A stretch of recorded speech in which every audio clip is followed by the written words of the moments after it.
Hey, hello everybody. We are live. Let me go ahead and share this link out to a few, and we're going to go ahead and jump right into it tonight. Let's see here. Going to get set up and situated. Tonight I'm trying something new. I'm going live on Facebook as well as YouTube. I had a couple requests for those individuals who wanted to join me on YouTube. So, gonna see how it goes, right? All right. I'm gonna give it a couple more seconds. So thank you all for joining me. And for those who are catching the replay, thank you and welcome on. If you're catching the replay, do me a favor and leave your name in the comments. Let me know you stopped by so I can be able to see the traction going forward from here. Thank you all for joining me. Going live is something new for me. I'm more of a pre-recorded gal, but let's go ahead and jump into it. So, my name is Jaleesa. I am the Cash Flow Apprentice. I'm also the founder of Equip 3000 LLC in Atlanta, Georgia. We work with homeowners, investors, and entrepreneurs alike in creating cash flow solutions for real estate challenges. So whether you have a house, you need a licensed professional to help you buy or sell, you're looking for investment properties to reap investment profits, or you're simply looking for strategies and solutions to making real estate work for you, Equip 3000 can equip you with those resources. So I wanted to go live for a few minutes tonight so we can talk about two hidden cash flow killers. This is more of a continuation of the first live that I did on Monday night, where we talked about some cash flow growth hacks that you can be able to apply to your bottom line. So we're going to continue in that. And I had a chance to really go into depth as far as different ways that you can be able to increase your income, which ultimately increases your cash flow. But I wanted to create a separate live so we can particularly handle those different cash flow killers that are really draining your cash flow. And ultimately, we've kind of accepted in life, right?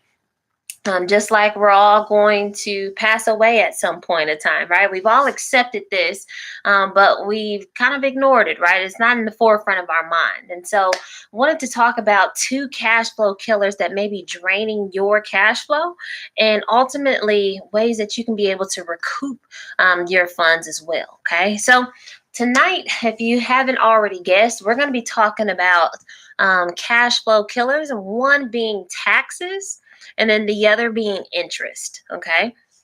Now I'm going to start with taxes because we're in tax season, right? When we're talking about taxes, this is something that we've just, again, automatically assumed. We're going to be paying taxes until we pass away, right? And so when we're talking about taxes, ultimately you're either used to paying taxes or you're used to getting a refund, right? Well, for those individuals, over time, as your income grows, right, taxes becomes more of a taboo word, right? Because the more money you make, the more money Uncle Sam takes, right? If you've heard the song "More Money, More Problems," right? That is very common in the tax world. And so I want to talk about how taxes can really be a cash flow killer for you. Okay. Now, when we're talking about taxes, I wanted just to kind of open your eyes to something, because if you had a chance to look at the tax code, about the first, 40, 50 pages of the tax code talks about different ways and nuances of navigating the tax code as a W-2 wage earner. Okay. This means that you go to work, someone pays you, and you get a check, and at the end of the year, they give you a W-2. Okay, which reports your earnings. Now, this W-2 is ultimately one of the worst ways to be paid. Okay, now I'm not saying that it's so bad that you don't want to check, right? I'm not going that far. I'm saying, as far as a tax situation, receiving income through a W-2 is one of the worst ways of being taxed, because they ultimately have the largest tax bill. Okay. Now, what happens with the rest of the tax code? Well, the first 40, 50 pages are dedicated to the W 2 wage earner. The rest is left for those other individuals. Okay. Those other individuals are business owners. Now, this is what goes on in the Senate. This is what they're talking about in the House, right? When they're trying to navigate and come up with the different rules and regulations that we all abide by, right? Those are individuals who are business owners, who understand the tax world, who understand the tax code, and they're able to navigate through it so they can be able to maximize their bottom line. Now, these individuals happen to be business owners, okay? Now, what makes it so attractive to be a business owner? Now, I know everyone isn't cut out for the entrepreneurial world. I know everyone isn't cut out for, the daily grind, right? You like something simple, something that you can count on, something that is going to come in like clockwork, right? Something you don't really have to think about. And those are opportunities that you can explore in the business side as well. But for business tax is the opportunity for write-offs. Okay. Now, if you've had the chance to rub shoulders with those individuals who are in higher tax brackets, they get excited about tax write-offs. Okay. Now, tax write-offs ultimately for your income, it reduces your income. Now, you're probably saying, hey, I don't want to reduce my income. What is that about, right? Well, the more money you make, the more money that you pay at the end of the day, okay? And so if your tax situation can show that you're earning less, right, by you being able to take advantage of those tax write-offs, which knocks your income down, ultimately you're paying less in taxes overall, okay? Now, what I'm not saying is that you go and cheat the tax code, okay? Because Uncle Sam is real and the IRS is real, okay? What I am saying is to become educated and more aware of what's happening and how you can be able to use the tax code to your own advantage, okay? One of the best ways to do that is becoming a small business owner. Now, what kind of business that you choose to own is totally up to you. I'm in the real estate world. One of the most simplest ways that you can be a business owner is to have a property, allow someone to live in that property, and then you charge them rent. Month in, month out, they're paying you rent. Okay? Now, is it a bunch of technology that you need to learn? Not necessarily. Is there a bunch of, extra schooling that you need to do? Not necessarily. Okay. So this is an opportunity that anybody could be able to participate in as long as you have control of a property and be able to offer your services to someone who wants to live there. Okay. Small push for my landlords out there. Now let's go ahead and flip the script. Let's go ahead and talk about the second cash flow killer. So for those who are just joining us, we are talking about two hidden cash flow killers that is impacting your bottom line.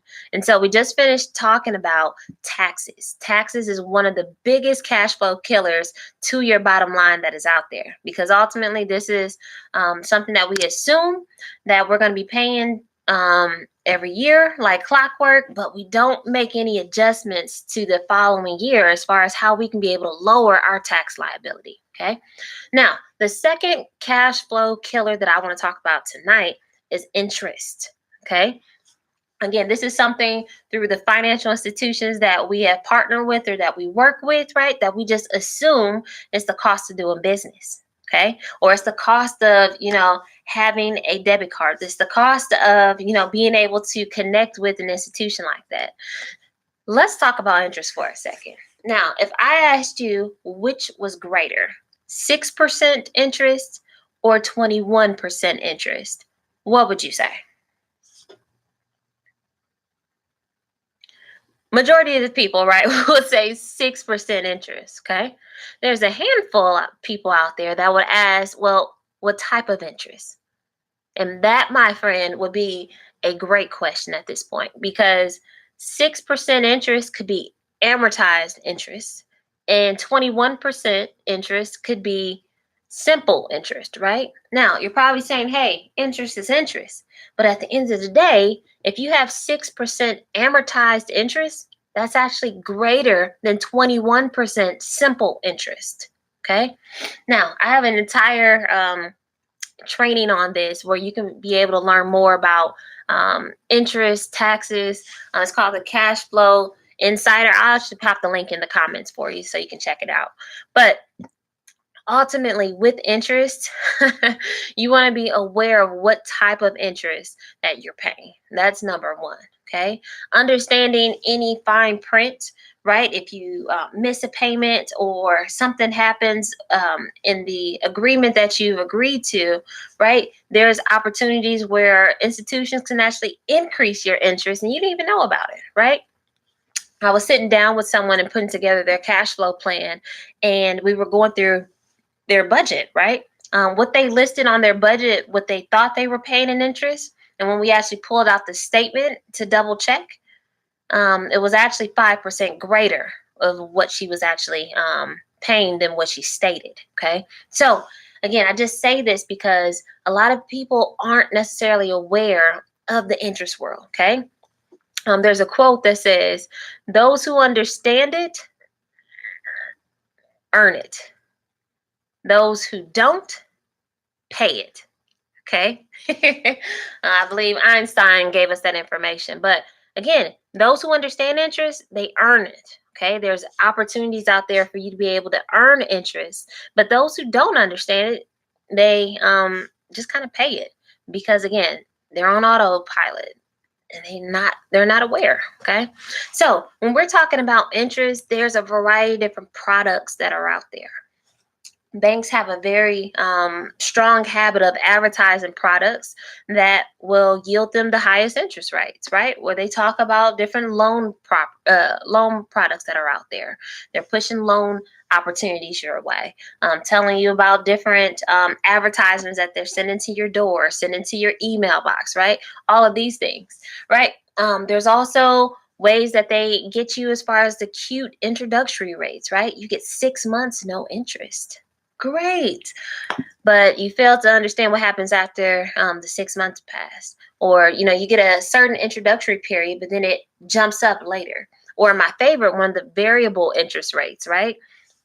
And you start, everything's great, and then everything hits the fan out of nowhere, right? Your interest rate spikes up, your payment is drastically out of balance, and ultimately you're out of control at this point. And so interest has a way of being able to get into your budget, and ultimately you can throw it completely out of whack. Okay. And so I wanted to bring some light to the taxes, to interest, and really help you understand how it can impact your bottom line, how it can be able to cite more information and really understand the entire picture.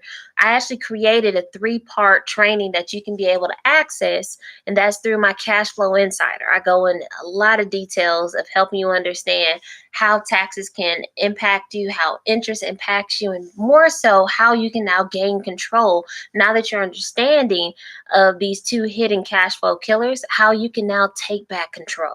Okay, so it's a free video training. If you're interested, you can check out the link that I will pop in the comments below. But thank you all for joining me tonight, and I'm going to wrap up from here. So thank you and take care.